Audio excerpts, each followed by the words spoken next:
narito na naman tayo para sa isang napaka-sweet at nakakakilig na love story nila Kalingap Edu at Ate Viancy. Tulad mo ay aking makilala at kung ano. Para sa pagpapatuloy ng ating love story ay pumunta ang Kalingap team at si Ate Viancy sa isang amusement park. Biglaan nga lamang ito kaya sobrang saya ng moments na ito dahil hindi naman ito masyadong planado. At nabigla din ang lahat noong kasama pala si Ate Viancy dahil hindi nila alam na isasama ito. Kaya syempre mas naging masaya si Kalingap Edu dahil nandyan ang kanyang wifey. Noong nakaraan nating video ay sumakay na nga sila sa mga ibang rides na medyo pang warm up lamang. Ngayon ay ito na ang mga intense rides na kanilang sinakyan. Dito natin makikita kung gaano katapang ang EDSI Love Team.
Grabe! Para akong lumipad! Tuwas yung pit natin, no? Nanginginig ako eh. Kasi paano pa isapit ko para ako? Ibang klase! Nakapikit na nga lang ako kanina. Ako hindi, nakapikit. Ganda pa natas, ano? Grabe yung pakiramdam. Oh, magic! Ano po? Masakay kami dyan. Belong with me.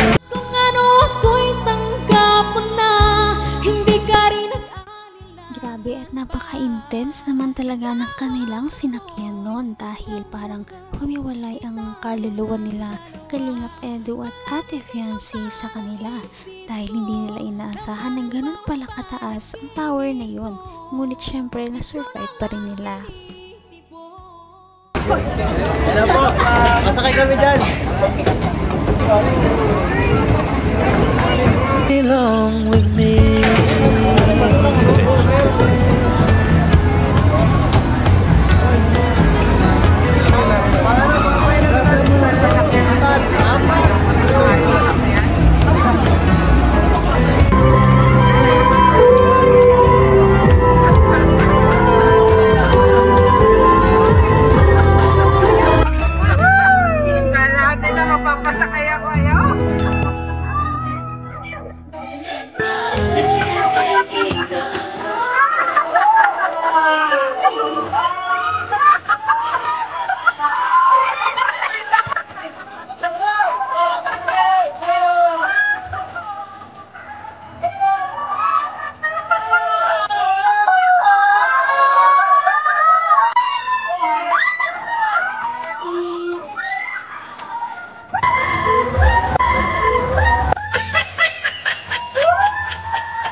Tapang naman talaga ng EDSI Love Team dahil kahit hindi pa sila nakaka-recover masyado doon sa nakakatromang sinakyan nila kanina, heto at sumakay na naman sila sa panibagong rides para pitong Vikings pero ito ay umiikot na sa sarili nito. Kaya naman nakakatakot to.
Your restraint is unlocked. You may proceed to the unloading platform. Wish to ride once more, please alight and kindly fall in line again.